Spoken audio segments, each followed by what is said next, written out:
Hello, everyone, and welcome to the Real Influencers Project. I'm your host, Craig Reynolds, and with me today is NASCAR royalty, Mr. Kyle Petty. Kyle, how are you this morning, my friend? I am doing great. Hope you guys are too. Hope you're being safe. Hope you're quarantined. I hope everybody's you're wearing masks. You're doing what you need to do. But yes, I am doing good. That is what I like to hear. Me and my wife works for the healthcare system, so we don't have a choice. Yes. She sees things on the front line that we were going to do the best we can to take care of our family. I can't speak for the rest of the population, but I do know that we're doing what we need to do to make ourselves feel safe. So very important. For sure. So Kyle, you were born in Rambling, North Carolina, to arguably the greatest stock car driver in the history of mankind, Mr. Richard Petty, the king himself. Was there ever an opportunity that you, or a chance that you weren't going to race a car when you got older? Oh yeah. And well, let me rephrase that. The answer in my mind was no. There was not. But I had other opportunities to do other things. Played sports in school, had some scholarship offers to go play football and do some other stuff. And, and listen, there's a lot of jobs I could have done because I was useless in school. So there's a lot of, there's a lot of things I could have gone in a lot of different directions.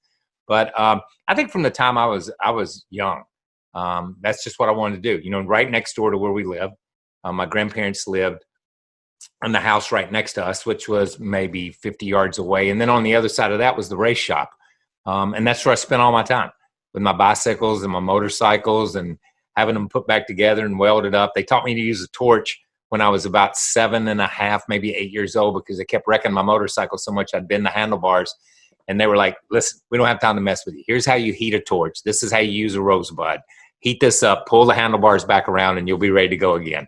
So I just grew up at a race shop, and I laugh about it because I've told people I was in the third grade before I ever realized everybody's family didn't have a race car in their backyard. I thought that's what everybody did for a living. So I think being around cars and being in racing was what I was going to do always. So you said you had scholarship offers to go play football. What position did you play? I played the girl position, quarterback. That's the only one the girls paid attention to. And listen, when I played Little League football, I was a lineman, and I was a guard or a tackle because I was taller and I was bigger when I was 8, 9, 10 years old. And by the time we got to high school, the football coach saw us playing on the playground one day and saw me throw a couple balls, and he's like, okay, that kid's going to be a quarterback. We need to get him now. So they moved me off the line to be a quarterback, and that's just where I was. I was not passionate about football, but I enjoyed playing. Gotcha. So you went from quarterback to being in the driver's seat of a stock car, which is also a very glamorous position, right? Could be. I'm not going to say it's always that way. Well, you know what? I grew up at a different time, and I guess I have a different look on it. Like from the time, when I told my dad I was going to be this is what I wanted to be, then we had an engine room, we had a fab shop, we had a mechanic shop, we had a body shop. So from the time I was 13 or 14, my dad made me work in each one of those sections for at least a year. So I worked in the engine room for a year. I worked in the fab shop for a year. I worked as a general mechanic for a year. I worked in the stinking body shop for a year. I coughed up Bondo and Petty Blue paint for a solid year because this is pre-mask and pre-ventilation. Man, you just sprayed, man. You just sprayed, and that's the way it was. So, that part is not glamorous, but that's the part that you put the hours in and you put the work in. So someday you can be a race car driver, or someday you'll have an opportunity to be a part of it. So it wasn't always glamorous. There were moments, but a lot more moments that weren't than were. Well, I would think that would build a foundation for knowing how the car works, as well as an appreciation for the guys that do that for you when you're driving it. Yeah, both ways. First, you appreciate the guys. Those guys are the guys that come to work at 6:30, 7 o'clock in the morning.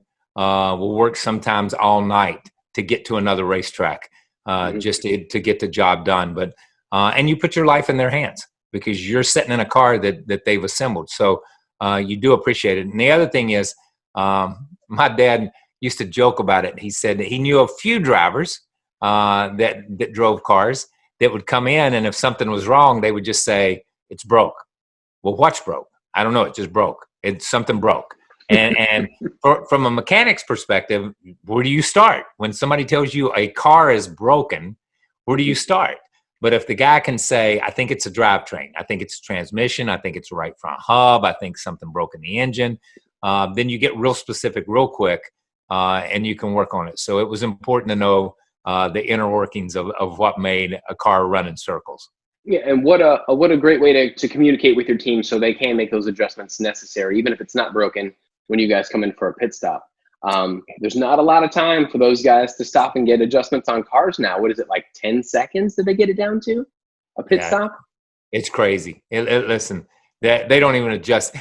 I drove at a better time when you could actually make adjustments. I mean, when you make a quarter pound of air pressure adjustment on a car, there's not a driver in the world that can feel that quarter pound of air pressure. But the engineering data shows you that quarter pound is going to help. And that's Right. that's the way it is. So it's advanced to a totally different stage than what it was then. A lot of what we did, almost everything of what we did, was by seat of the pants. Everything, it's what you felt. And that's why I could drive a car and you might get in it and you would think, man, this is the worst driving thing I've ever been in my life.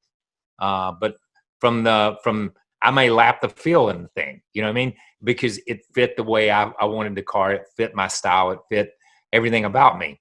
But now, it's interchangeable. Drivers are interchangeable. You plug them in, plug them out.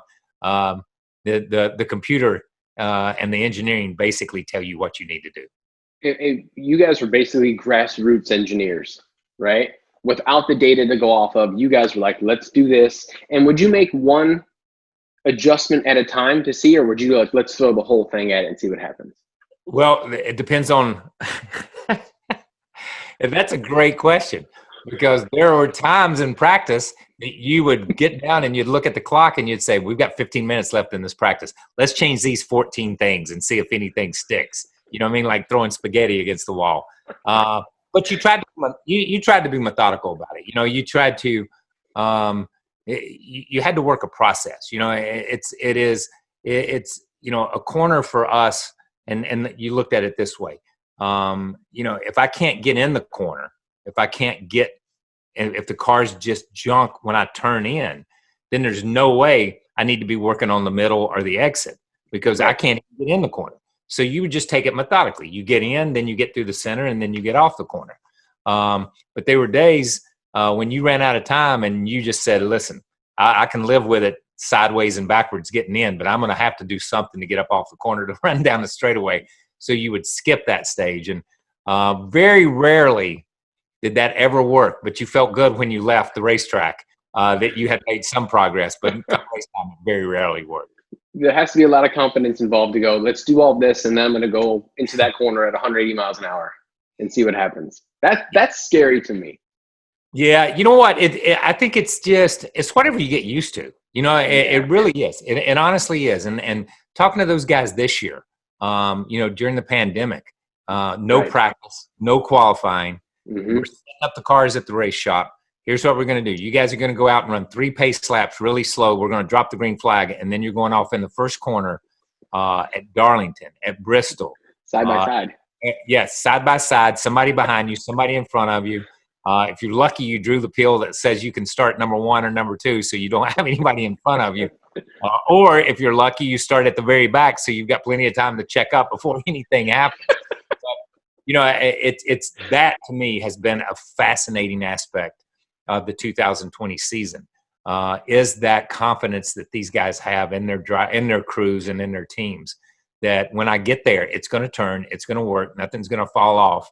And it's been some good racing this year. I've been pleasantly surprised with the qualifying. Yeah, it's almost like it leveled the playing field to a degree.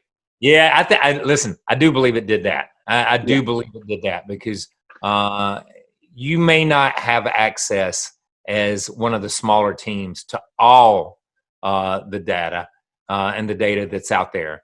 but you have access to a lot of it, to the tire models, to what your car is. And, you can run different programs and you can get close. And I think we saw the Front Row Motorsports and some of the smaller teams, JTG and some of those guys, be competitive on a weekly basis, where traditionally they had been a 15th to 22nd, 23rd place team.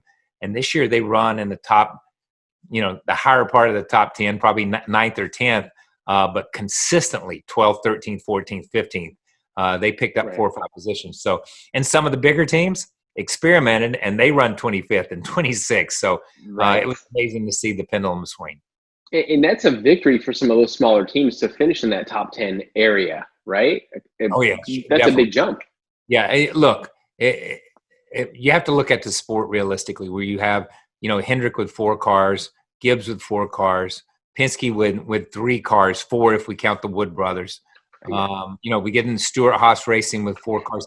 The next thing you look at, there's 4 teams, maybe 5 if we throw Ganassi in, to where these guys financially and with their connections to the manufacturers, to Ford and Chevy and Toyota, should fall out of a tree and run in the top 5. Well, there's not room for 20 teams in the top 5, but those 20 teams should fill up the top 20. So if you're one of those smaller teams, if you run 21st, you just won your class, is basically what it is. So anything ahead of that 20th or 21st or 22nd position is a huge gain for you and a huge day for you. So when we see a Michael McDowell, when we see, a Ricky Stenhouse this year in the JTG cars run 6th, 7th, and 8th, my gosh, man, that's like lapping the field at Daytona. That is a huge moment for those teams. And they take great pride in that, and they should take great pride in that, because it's maybe not David and Goliath, but it's dang close to David and Goliath in a lot of cases. Right. So speaking of careers, when you retired, you ended with 8 wins from the stats that I found, 178 top 10s and 8 poles. There's a lot of people out there that would kill for that career. Like, that's really good, man. Like, and not surprising, right? I mean, your pedigree is through the roof, right? But that's a great career. And I know there's a lot of people that would strive and be excited for that. So congratulations on that. How does that make you feel? You know what? I don't know. It's funny. I never looked at it. Here's the first part. I never looked at it as a career because I never looked at it as a job. It was just what I did. I just had a good time, man. And I had, there were all of that happened. Here's the funny part. All of that happened in a 5 or 6 year period, 6 or 7 year period, when I was driving for the latter part of the Wood brothers, and with Felix, with Sabco. And, it always seemed like, if you look at my career and break it down, or look at my time in a race car, I started at Petty Enterprises and drove a second team for my dad. Then my dad left and I had to run my own team for a year. And then I went to drive for the Wood brothers. They had never run a full season. So we spent 2 years getting used to running all the races, building cars, building up to where we needed to be. We won a couple of races, and then I went to Felix, who started a team from scratch, and we built up to win some races there. And then I left Felix and started my own team. So then we did that, and then I went home and started a 2-car team. So it's like, it seems like, for whatever reason, about every 5 or 6 years, I just took a step back and started over again. So, it was. I was a decent race car driver. I was not a Richard Petty. I was not a Jeff Gordon, a Jimmy Johnson.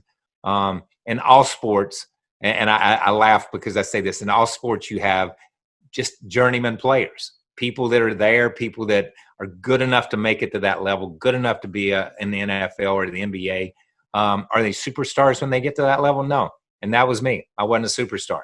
But I was good enough to get to that level, and good enough to compete there, and good enough to win on occasion when everything was right, and have good runs and good finishes, and didn't get fired a lot. I moved a lot, but it was my choice, but I didn't get fired a lot. So I was able to stay for, 25 or 30 years. So it was a good life. And listen, it's all I ever wanted to do. So that, to me, take the wins, take the top fives and the top tens or the poles and take all that and throw that away somewhere because that'll fade.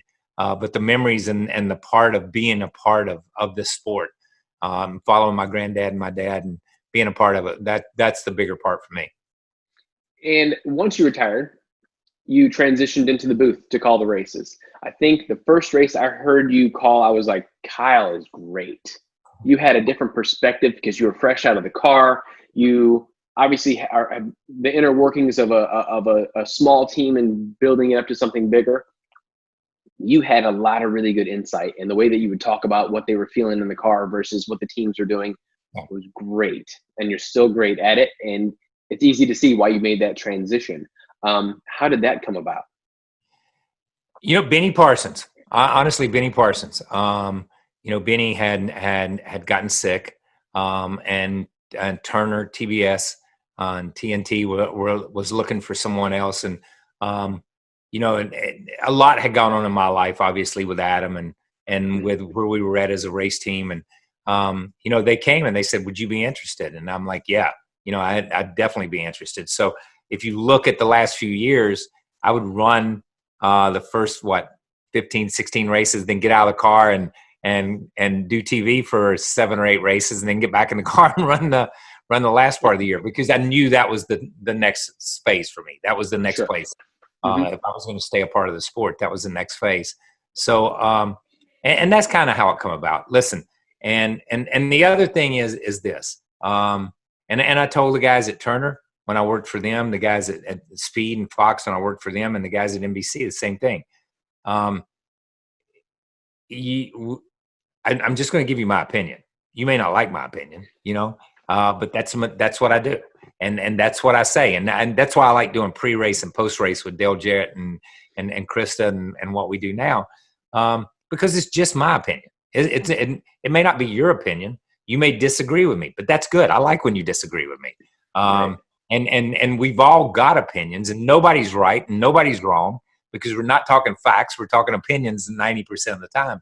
But, if you do something stupid, I'm afraid I'm going to be the guy that sits on TV and says, "That's the dumbest move I've ever seen in my life," because that's how I feel about it. And I don't know why, but I can't not say that.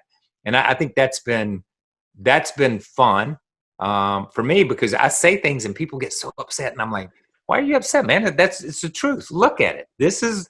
Yeah, you can't dispute that, and, Right. And you go back through it, and it's been fun. It's been fun. I try, I won't say I've lost friends, but friends have stepped away and sat on a shelf for a few years before they came back after I've said something about them on TV. But listen, that's part of the game, because if I sit on TV and lie, then I lose my credibility. Yes. And in the end, that's all I have. That's all I have. When I go out in the street, all I have is my credibility, and whether you believe me or not, and I've got to keep that. So it has been fun doing TV. I do enjoy it. I miss the driving. And I will say that here is, you go back and you asked me in the very beginning, was there any chance I was going to do anything else? From the time I was a little boy, all I wanted to do was drive a race car. And when I would lay down in my bed at night and dream, I dreamed about driving a race car. I didn't dream about having a big sponsor or living in a house or having fancy cars or doing TV commercials or meeting famous people or hanging out with Jeff Gordon or guys like. That's not what I dreamed about. I dreamed about sitting in a seat and hanging onto a steering wheel and driving a race car. Right. That's what your dreams are. And then one day you get to that point where it's like, okay, I get to have a nice house and have a nice car and hang out with people, but oh my gosh, I don't get to drive a race car. So that's the part that you dreamed of. So that's the part I miss the most, is the dream, the piece of driving, but I still get to do a lot of cool things.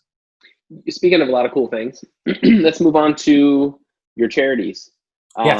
And I do want to double back and talk about your music career as well, because you're an artist. But I would really love to jump forward for a second and talk about Victory Junction as well as the Kyle Petty charity ride. Impressive. I don't even have another word for what you do there, and and the things that are available to the people that go to Victory Junction. Um, I understand how it came about, through your son, as a tribute to him. But it's such a wonderful place for so many people. You know what? It is. I was very fortunate to have. It's funny how life works and things come together. I had run some sports car races with Paul Newman, and had run Watkins Glen and the 24 Hours of Daytona and a couple of things, and had been involved with their camps, the hole in the wall camps is what it was called at the time. Now it's changed, and the umbrella is Serious Fun Camps. But when Adam's accident happened, we had already talked about building a camp, and when it happened, it just accelerated what we were doing. And we built a camp, and it has changed countless lives, not only my own, but countless lives, and of these kids that come, these kids with chronic illnesses, with life challenges and life-threatening illnesses. And we see so many different disease groups, and for that 1 week, they come to camp, and they're just kids. It's not about your disease. It's not about anything else. It's just about being a kid. So that has been incredibly fulfilling. And I say this a lot. Is I lost a son, but I feel like I've gained like 60,000 other kids that are part of my family, because that's how many kids have benefited from Victory Junction, from our Reach program, and from the camp. So that's a lot of Adam smiles that are out there somewhere walking around, who have touched my life, and hopefully I've touched their life in some small way, but they've definitely had an impact on my life. So it's out of tragedy comes triumph, and a lot of things in life, if you look for it. And we were very blessed, and I was very blessed to have a son like Adam, but at the same time, to have an opportunity to be in a business and be in a community like NASCAR, with so many great fans and so many great drivers and great people who built camp. Well, and we just raised our hand and said, this is what we're going to do. And a lot of people said, let us help you. And it took a lot of help and a lot of effort, but it's up and running, and kids still come. And even during this pandemic year, we've seen a lot of families and a lot of kids that have come through camp. So they're careful all the time. So they're still benefiting from it. So thank you for asking about that. It's an incredible place that when I first read about it, when I was still at Speed TV, I was like, this place is amazing. And you, in your position, there's a lot of people that are in your position that are like, no, I'm not going to do anything. I'm going to take care of myself. But for you to reach out and provide that for so many people is wonderful. Absolutely wonderful. Yeah. It's funny. And again, I go back and say life is just funny, but we had started, probably 4 or 5 years before Adam's accident, we'd started the Cal Petty Charity Ride Across America, and we were going to children's hospitals. So cool. We would raise money and stop at a children's hospital, and we would our goal then was to help families pay their medical costs. And I laugh and I tell people, I said, our real goal was just to get to ride motorcycles, but we decided we would add a charitable arm to it. So we started doing that. And then when the accident happened, then instantly the charity ride became a focal point, and so much more important to what we were doing totally. And all the money, all the funds that we raised from the Cal Petty Charity Ride now go to Victory Junction. We are the Cal Petty Charity Ride that my wife Morgan runs and looks after and takes care of all of it. I tell her, I said, I don't know how you take care of me and Overton and Cotton and run a charity ride that has to go across country every year, but she does it somehow. And I think we're the largest fundraiser for camp. We have an endowment that we have set up specifically for camp from the Cal Petty Charity Ride. So there's so many things that those two charities together kind of fold in, even though they're separate. They depend on each other to succeed. And it's funny how you start something one day and you think, man, this is just going to be fun. And then 25 years later, you're still riding motorcycles. And you're sending kids to camp, and it's still a good project. You guys get the motorcycles shipped out to California, and then everyone jumps on, or do people jump on from different areas of the country and meet up and merge in and end up in at the camp? That's the way we kind of started it. Was we'll just go to California and start riding, and people can join. But we got so many people that wanted to join, we couldn't do that anymore. So basically, what we do, we send out, we open up our invitations on Facebook and Twitter and Instagram now. So it's limited now. You what? It's limited now. Yes, limited. That's Whoa, right. Whoa, even better. Yeah, so it's a limited run. We take about 200, 225 people. We go out and do a site inspection. We have to get hotel rooms. We'll go into a hotel in a lot of cities. We'll end up with 200, 240 hotel rooms. And we have to organize dinners and lunches and breakfast. That's why I said my wife does so much. Morgan does so much to make sure. It's like having, if you've ever played in a charity golf tournament, it's like having 3 charity golf tournaments every day for 9 days. It's like, it's crazy what you have to organize, but right. A lot of people, probably about half of our people will ride to wherever our starting point is. They'll ride from North Carolina to Portland, Oregon, from North Carolina to Seattle or LA, wherever we're leading from. And the next group will ship bikes. And we have people from 20 some different states that ride with us on a regular basis, from Connecticut and Texas, Louisiana, from all over. And they'll meet us. And then we ride back to North Carolina or whatever our final destination is. And we say goodbye, shake hands, kiss everybody, get everybody's new emails and phone numbers, and we go home and we do it again next year. How many different motorcycles have you gone through on your ride then? Or is it the same one, which would be even more impressive? No, I stuck it out, and I've only gone through a few, to be honest with you. I rode back in the 90s. I rode a Road King for a long time, and then I got a Dresser, an Ultra, and I rode it for a while.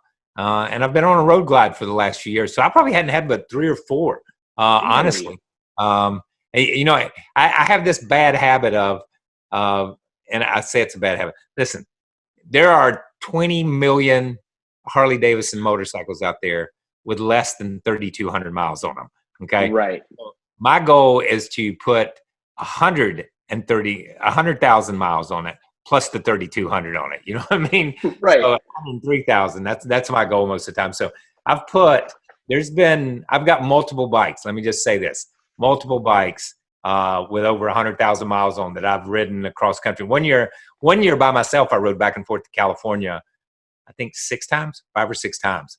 Really? Yeah, just by myself. So I still continue to ride, and I like to ride. So I like to be inside my helmet by myself.